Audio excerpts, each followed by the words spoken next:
이번에 정리 좀 해라 우리 딸이. 이걸 가는 거야. 새로 사왔네.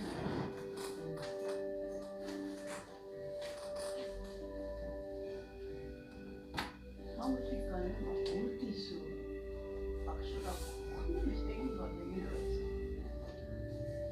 밑에 이게 딱 열려있는 거야. 이거는 그걸 여기 와서 들어보니까 그래.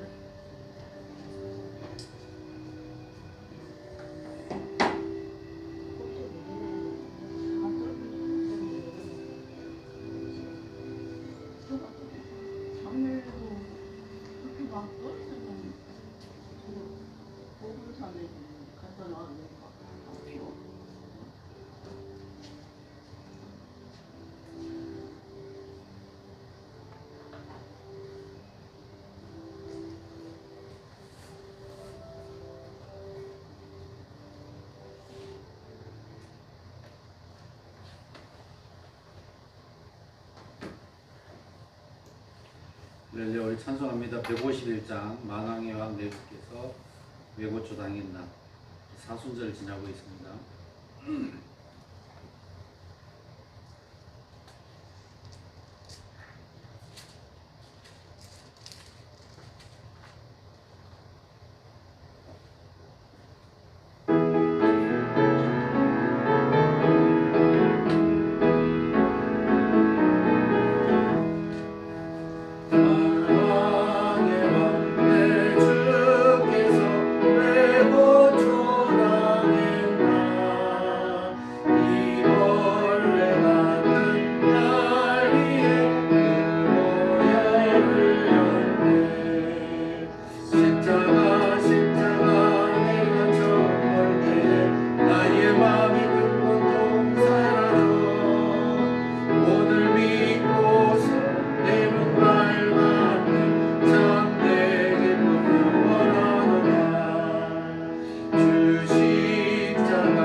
아멘. 154장 찬송합니다.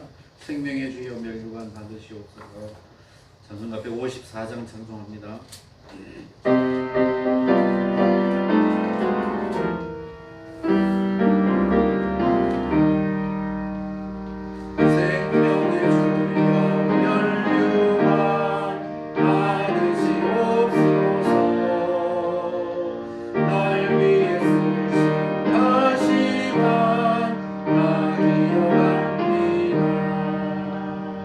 저기 승만의 기운을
찬송합니다. 주 어느 때 다시 오실는지 찬송가 176장입니다.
아멘. 191장 찬송합니다. 내가 매일 기쁘게 순례에게 행하면 191장 찬송합니다.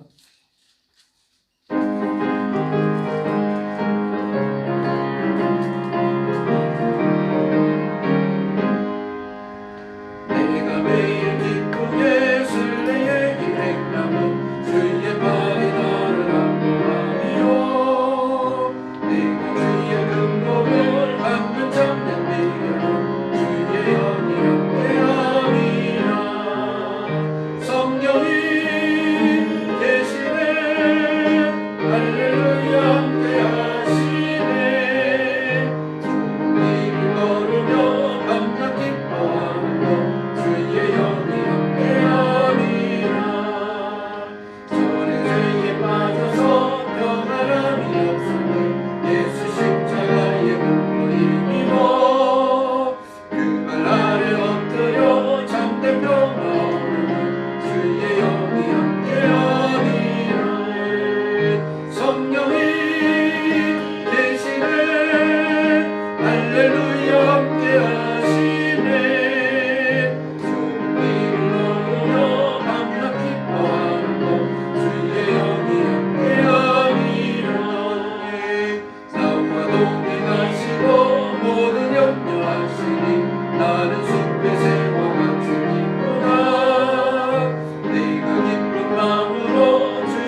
할렐루야 함께 하시네. 좁은 길 걸으며 밤낮 기뻐하며 주의 영이 함께합니다. 아멘. 우리 한 장 더 찬양합니다. 250장입니다. 구주의 십자가 보혈로 죄 씻음 받기를 원하는 250장 찬송합니다.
머리 숙여서 신앙 고백하겠습니다. 나는 전능하신 아버지 하나님 천지의 창조주를 믿습니다. 나는 그의 유일하신 아들 우리 주 예수 그리스도를 믿습니다. 그는 성령으로 잉태되어 동정녀 마리아에게서 나시고 본디오 빌라도에게 고난을 받아 십자가에 못 박혀 죽으시고 장사된 지 사흘 만에 죽은 자 가운데서 다시 살아나셨으며 하늘에 오르시어 전능하신 아버지 하나님 우편에 앉아 계시다가 거기로부터 살아있는 자와 죽은 자를 심판하러 오십니다. 나는 성령을 믿으며 거룩한 공교회와 성도의 교제와 죄를 용서받는 것과 몸의 부활과 영생을 믿습니다. 아멘. 자비로우신 아버지 감사합니다. 이 거룩한 자리에 저희들을 부르시고 주 앞에 엎드려 경배케 하시며 하나님의 거룩한 이름을 드러내며 하나님을 영화롭게 해드리는 귀한 예배를 드리게 하시니 감사합니다. 성령님 권능으로 임하여 저와 성도들을 사로잡아 주시고 영성으로 예배에 참여하는 성도들까지 한없는 복을 허락하여 주시옵소서. 믿음과 말씀 위에 굳게 세워주시고 주님을 온 힘을 다하여 사랑하며 진리 앞에 복종하여 하나님의 손에 붙들려 존귀하게 쓰임받는 종들이 되게 하여 주옵소서. 중국 땅과 전쟁터와 온 세계에 흩어져서 복음 전하는 신실한 선교사님들 그리고 사랑하는 종들과 가정 성도들과 그 가정을 기억해 주시고 눈동자처럼 지켜주시며 그 외치는 말씀이 결실케 하시고 하나님의 큰 능력과 권능이 임하게 하여 주시옵소서. 오늘 밤에도 주의 고난당하심을 저희 기억하고 모였습니다. 기도의 새 능력과 권능을 베풀어 주시기를 원하오며 예수님의 이름으로 간절히 기도 올리옵나이다. 아멘. 네, 하나님 말씀 봉독하겠습니다. 마태복음 4장 1절과 2절입니다.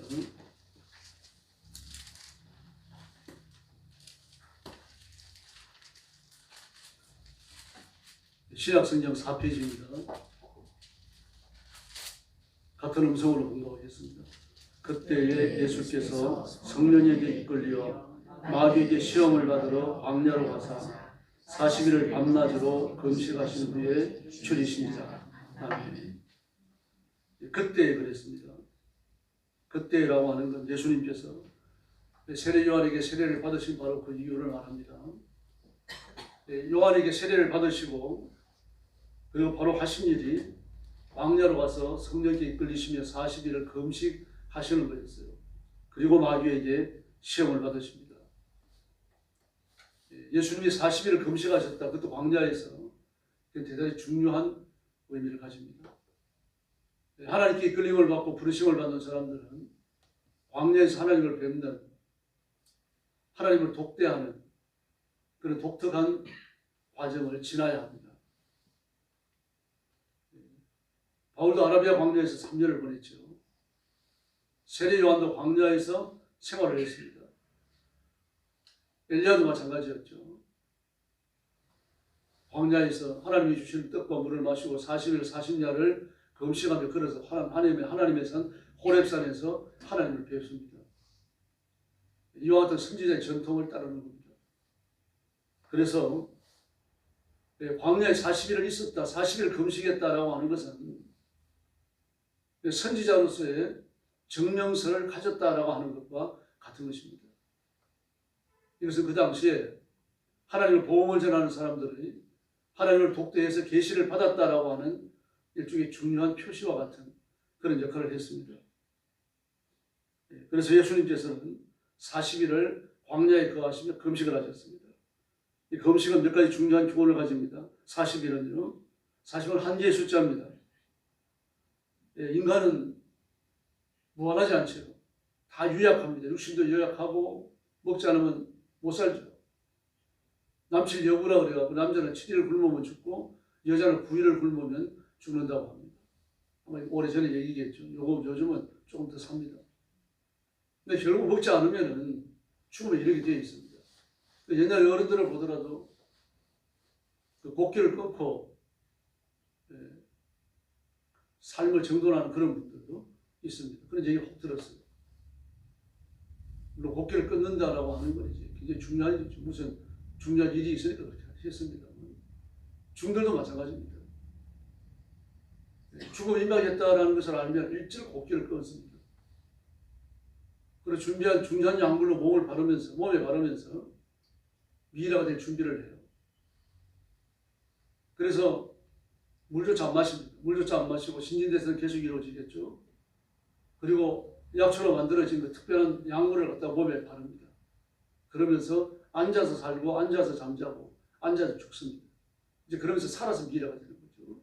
그것을 굉장한 공덕으로 여기고 그 이후에도 그걸 모시는 절은 굉장히 영원한 절로 그렇게 이해됩니다. 우리나라에 하나도 없습니다. 동남아로 가면 간혹 있어요. 중국에도 있고요. 네. 그리고 40일이 걸리는 건 아니죠. 이와 같이 몸에 어떤 그 위해를 가하면서 40일을 견딘다라고 하는 건 인간의 육체가 견딜 수 있는 그런 한계를 초월하는 것을 말합니다. 40이라는 숫자 자체가 마찬가지입니다. 그래서 율법은 죄를 때리더라도 40대까지만 때릴 것을 명했습니다. 신명기 25장 3절을 보면요. 40까지는 때리는요. 그래서 넘기지는 못할지니 만일 그것을 넘겨 매를 지나치게 때리면 내가 내 형제를 경히 여기는 것이 될까 하노라 라고 말합니다. 사도 바울도 40에 하나 감한매를 맞았죠. 고린도후서 11장 24절을 보면 40에 하나 감한매를 5번 맞았다라고 말합니다. 이처럼 40은 한계의 숫자입니다. 인간임을 증명하는 숫자라고 볼 수 있죠.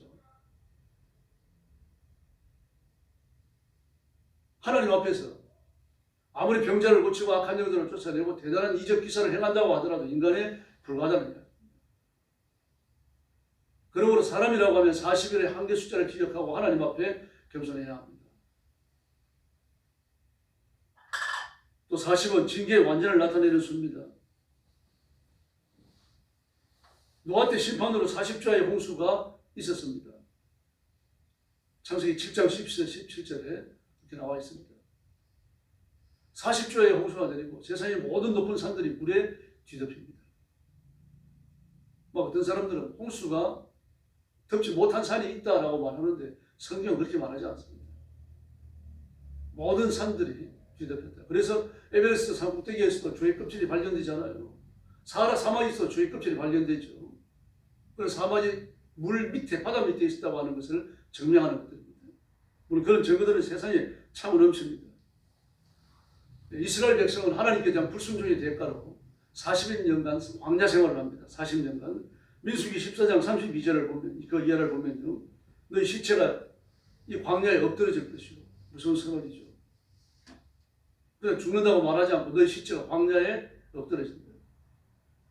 너희의 자녀들은 너희 반역한 죄를 지고 너희의 시체가 광야에 소멸되기까지 40년을 광야에서 방황하는 자가 되리라. 그 불신자 하나님께서 가나안 사람을 쫓아내고 가나안을 자기 백성들에게 주신다고 말씀하셨던 하나님의 계시적 말씀에 불순종했던 사람들이 이 비극을 불러오는 겁니다. 그들과 그들의 자녀가 광야에서 죽어 넘어지는데 40년 걸렸어요. 적극적으로 불순종을 한 사람들과 그 불순종에 말려든 사람들이 있죠. 그 사람들은 광야에 다 죽습니다. 그리고 하나도 가나안에 들어가지 못합니다. 노인들과 광야에서 태어난 어린아이들과 여호수아와 갈렙, 그 레위인들이 들어갑니다. 그 외의 사람들은 다 죽어요. 그들이 죽는데 40년이 걸렸던 겁니다. 무서운 일입니다. 또 이렇게 말합니다. 너희는 그 땅을 정탐한 날수인 40일의 하루를 1년으로 쳐서 그 40년간 너희의 죄악을 담당할지니 너희는 그제서야 내가 싫어하면 어떻게 되는지를 알리라 하셨다 하라.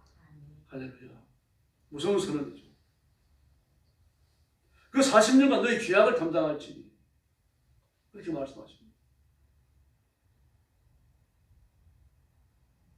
그들이 가나안에서 보고 온 사실이었어요. 거인족이 있었습니다.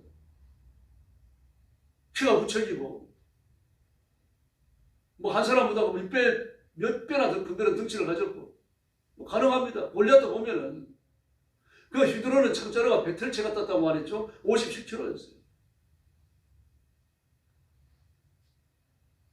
키가 거의 3m 육박이었습니다.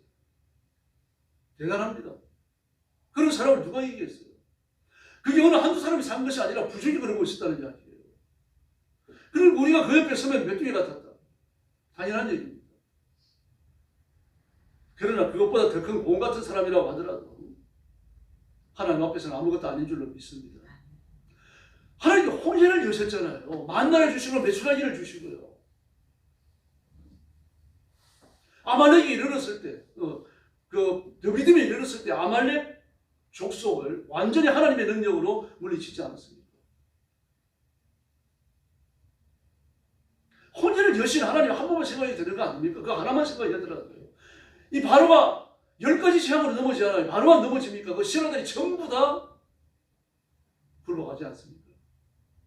바로를 거꾸로 때리는 하나님, 혼혈을 마른 땅으로 건너게 하시는 하나님, 그 둘만 생각해도 되는 거 아닌가요? 가나안 정부이 무서운 일입니까?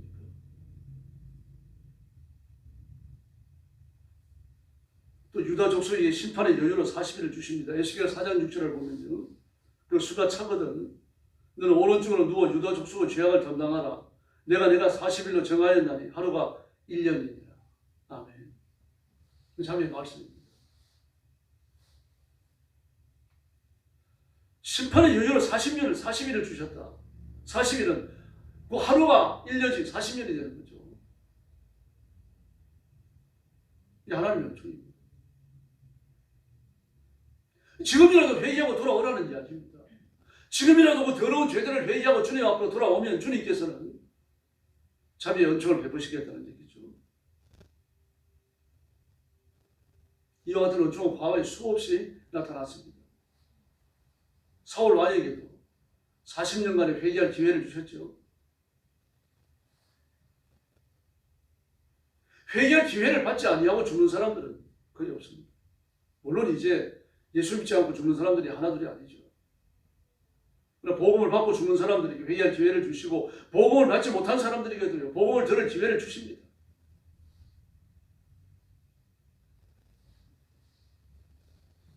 복음을 들었던 수많은 사람들이 자기 결정을 따라가지고 복음을 떠나갑니다. 그런 사람들이 한둘이 아니죠.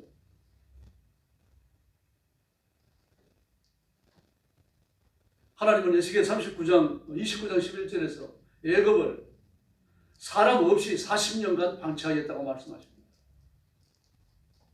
황폐해진다는 이야기죠. 요나서 3장 4절을 보면 요나는 40일 후에 하나님의 심판이 임한다고 외칩니다. 40일의 회개의 기회를 주신 거죠. 그러나 40일이 지나지 않았죠. 그저 3일간을 외쳤을 뿐인데 이스라엘 니느웨 사람들은 왕부터 짐승에 이르기까지 전부 금식을 하며 하나님 앞에 살려달라고 부르짖었습니다. 그래서 그 심판을 하나님께서 돌이키십니다. 이처럼 40은 징계의 완전수를 나타냅니다. 40일간 징계를 받았다라고 말하는 것, 40년간 징계를 받았다라고 말하는 것은 하나님이 벌을 주시고 그 벌에 대한 계산을 끝냈다는 얘기입니다.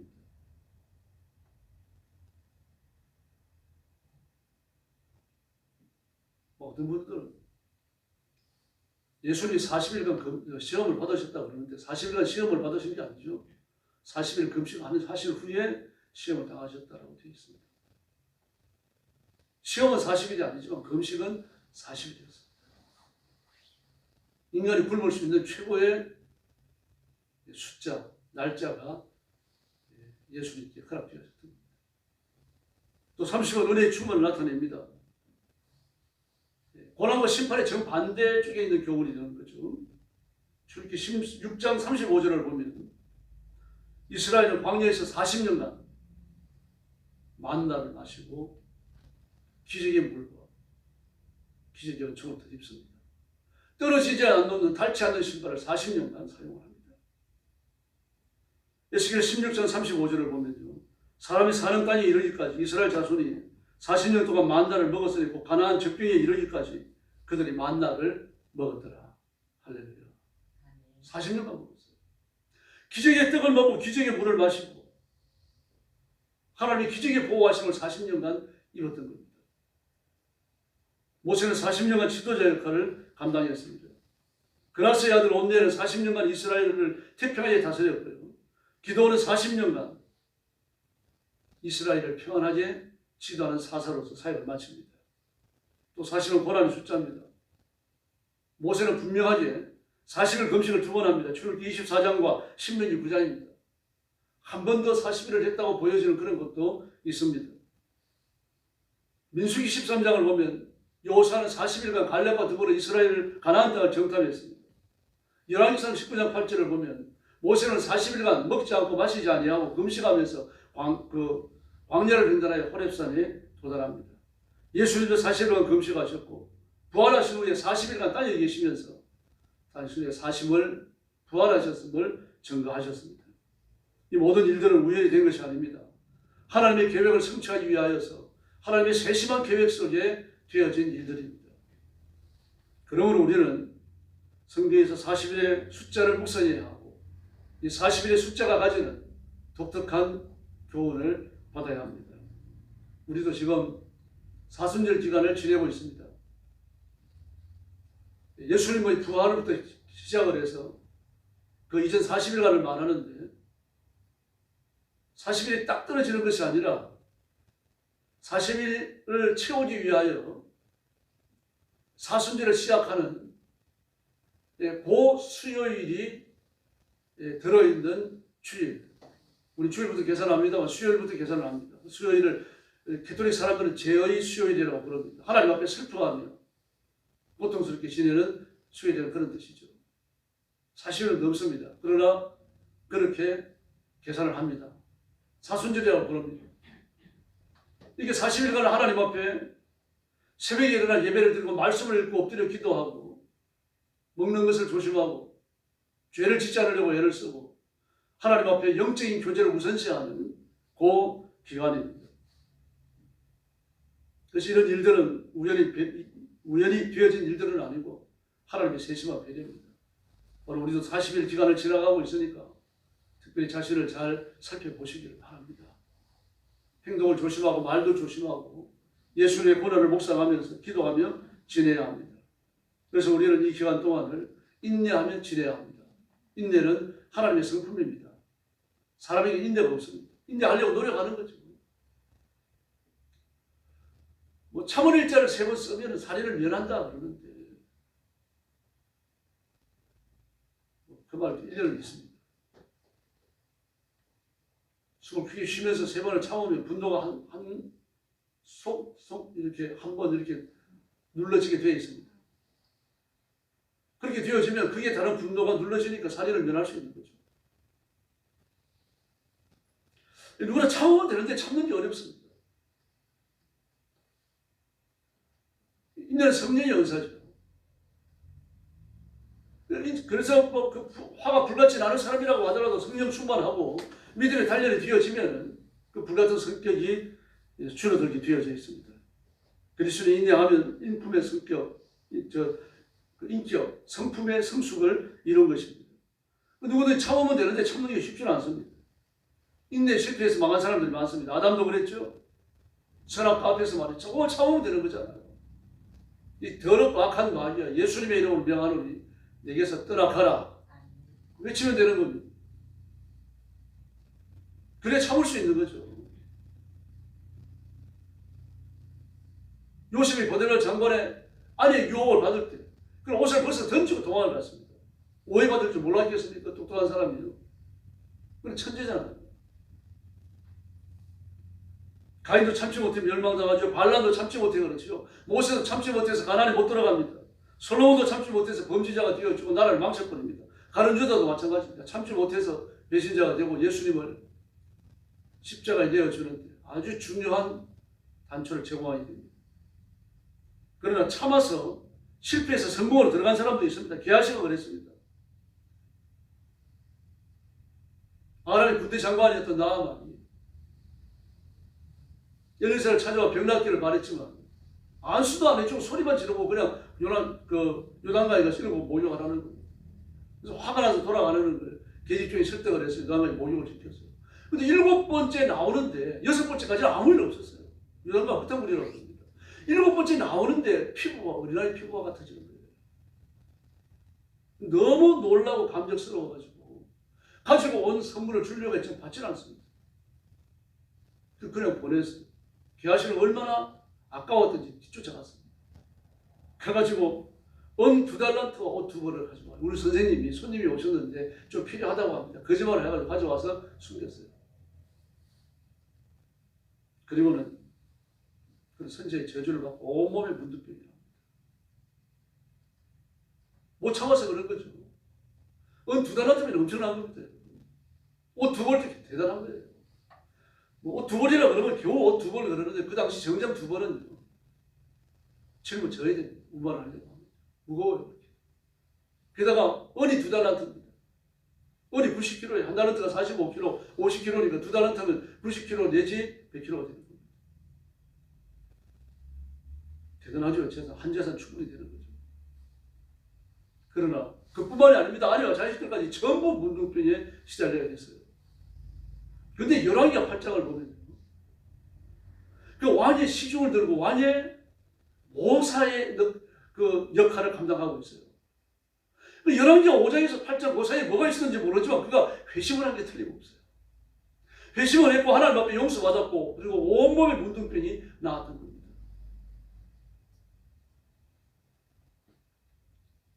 한 사람의 극적인 삶을 통해서 불순종할 때 벌이 임하고 순종할 때 회복이 임하는 것을 분명히 볼 수 있습니다. 오늘 밤이 회복의 밤이 되기를 바랍니다. 히스기야나 베드로나 바울도 마찬가지입니다. 실패를 통해서 성공에 이른 사람들이죠. 인내로 성공을 이룬 분들이 있습니다. 에녹이나 노아나 욥이 그렇습니다. 에녹도 그 아들 무드셀라를 낳고 나서, 무드셀라가 아니죠. 그 아들을 낳고 나서 무드셀라가 맞죠. 그 아들을 낳고 나서 하나님과 300년을 갖다 동행을 합니다. 그리고 살아서 하나님 나라에 올라가요. 노아도 마찬가지죠. 세상에 배를 산꼭대기 지는 사람이 누가 있습니까? 혼자 지었다 그러는데 그 가족이 지은 게 아닙니다, 여러분. 그러나 우리 보고 배를 지어라 그러면 지을 수 있습니까? 못 지어요, 여러분. 바닷가에 사는 사람이 아닌데 무슨 수로 배를 짓습니까? 배 짓는 걸 본 적도 없잖아요. 근데 노아라든지 노아 시대의 사람들은 배를 지었어요. 이건 그들이 아주 두뇌가 뛰어났다는 걸 말합니다. 창조 이후 시대의 사람들이요, 아담 시대의 사람들은 우습게 보면 안 됩니다. 근데 대부분 천재라고 봐야 돼요. 엄청난 체력을 지니고 있고요. 일반인인데 불구하고 산 꼭대기에 나무를 베어가지고 집지듯이 두드려가지고 배를 짓는 사람들입니다. 근데 대단히 교만했죠. 바로 된 사람이 아무도 없었어요. 그러나 노아는 참고 참습니다. 그리고 하나님께서 홍수로 이 땅을 멸망시킨다고 끈질기게 말씀을 외칩니다. 복음을 외칩니다. 120년간. 그리고 120년간에 거의 다 돼가는 무렵 산 꼭대기에 배를 지었어요. 다 미쳤다고 했어요. 땅이 홍수로 망한다 그러더니 이제는 산 꼭대기에 배를 짓는구나. 저 영감적이 틀림없이 미쳤다. 그래 인내합니다. 참습니다. 배가 다 만들어지고 배를 만들던 노동자들, 목수들 전부 다 빠져나가고 백문이 다치고 그저 피가 쏟아지기 시작합니다. 인내하면 구원의 복을 받게 될 줄로 믿습니다. 욥도 구원으로, 인내로 구원에 이르렀죠. 다윗도 인내함으로 구원에 이르렀죠. 예수를 영접했던 사람들도 마찬가지입니다. 예수의 제자들도 마찬가지입니다. 그래서 우리는 참고 인내해야 됩니다. 언제까지 인내합니까? 주님이 우리를 부르실 때까지입니다. 역사 이래 최고의 명작이라고 일컬어지는 파우스트는 괴테가 썼습니다. 괴테는 천재입니다. 그의 IQ가 180이었어요. 듣는 것 보는 건 대부분 외웠습니다. 그냥 외워졌어요. 괴테는 살아서도 천재라는 말을 들었던 사람들입니다. 그런데 괴테가 썼다는 사실은 알지만 그 파우스트는 그가 23살에 쓰기를 시작해서 82세에 완성했다는 걸 아는 사람은 별로 많지 않습니다. 파우스트가 60년간에 걸쳐서 쓰여지는 소설이라는 말입니다. IQ 180 천재에 의해 갖고요. 대단합니다. 그런 이 파우스트의 이 소설적 가치를 설정하고 나서부터 함부로 쓰지 않았습니다. 심혈을 기울여가지고 갈고 닦으면서 고치고 또 고치면서 60년 만에 탈고를 하고 그런 세상에 내놓습니다. 그러면서 명작이 됩니다.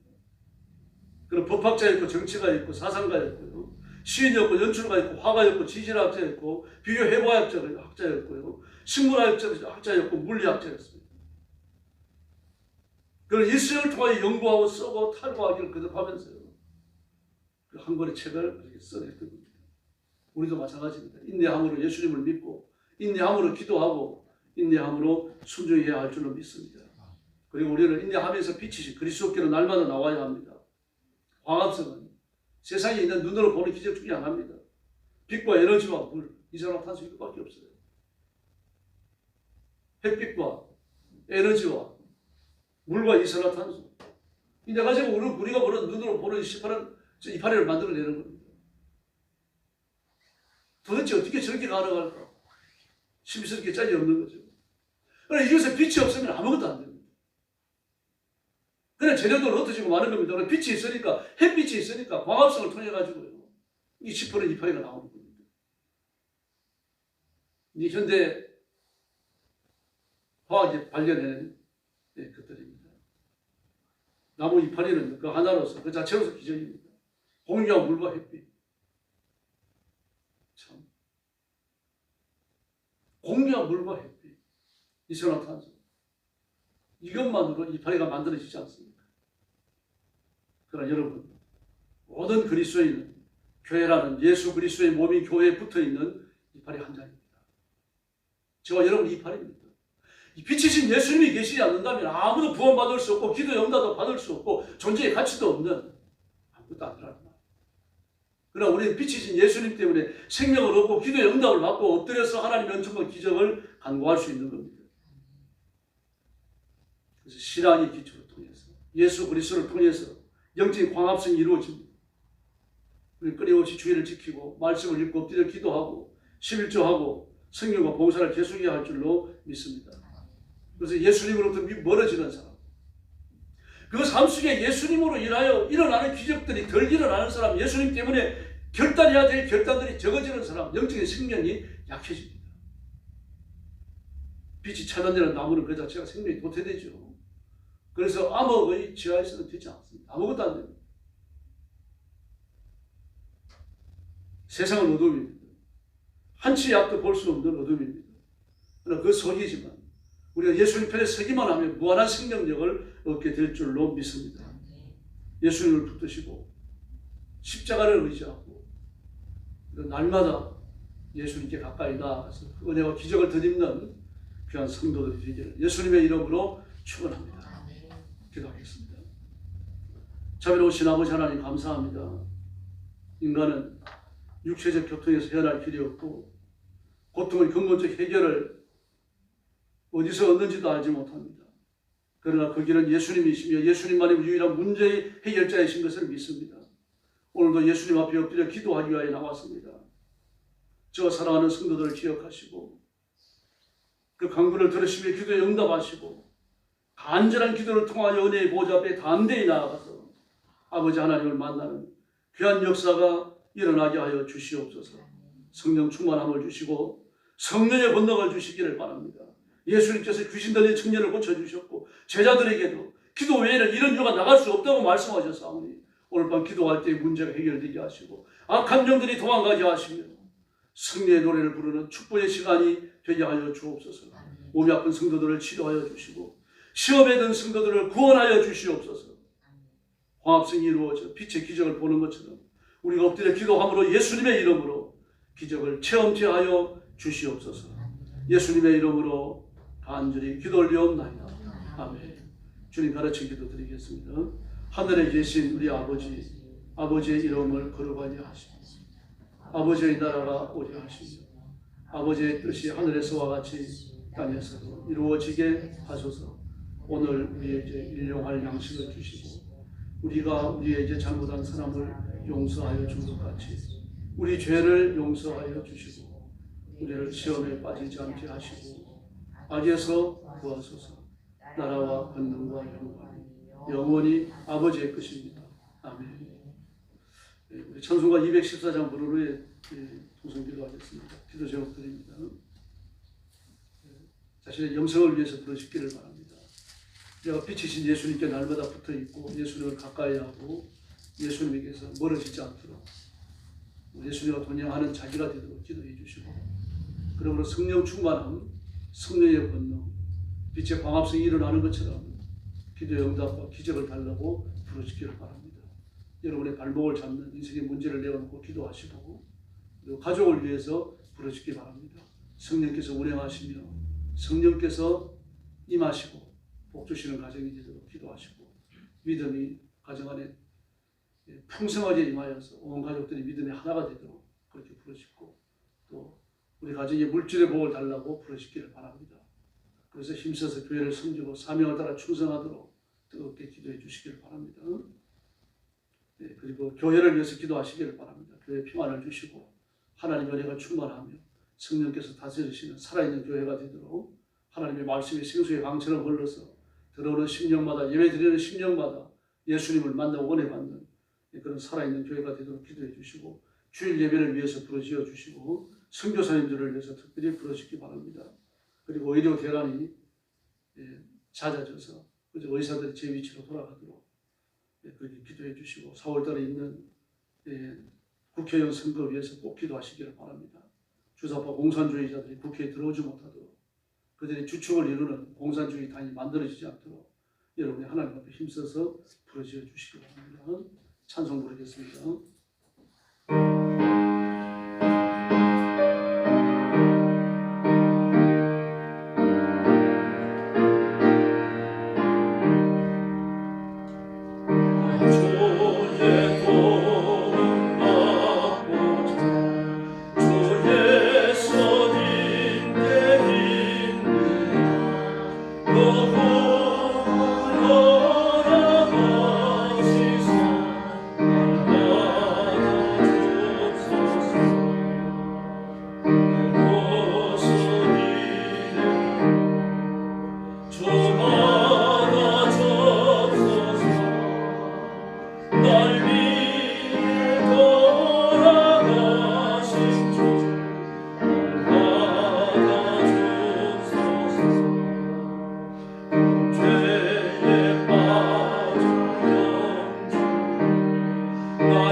합심 기도하겠습니다. 자비로우신 아버지 감사합니다. 오늘 밤에도 저희들이 주 앞에 와서 엎드립니다.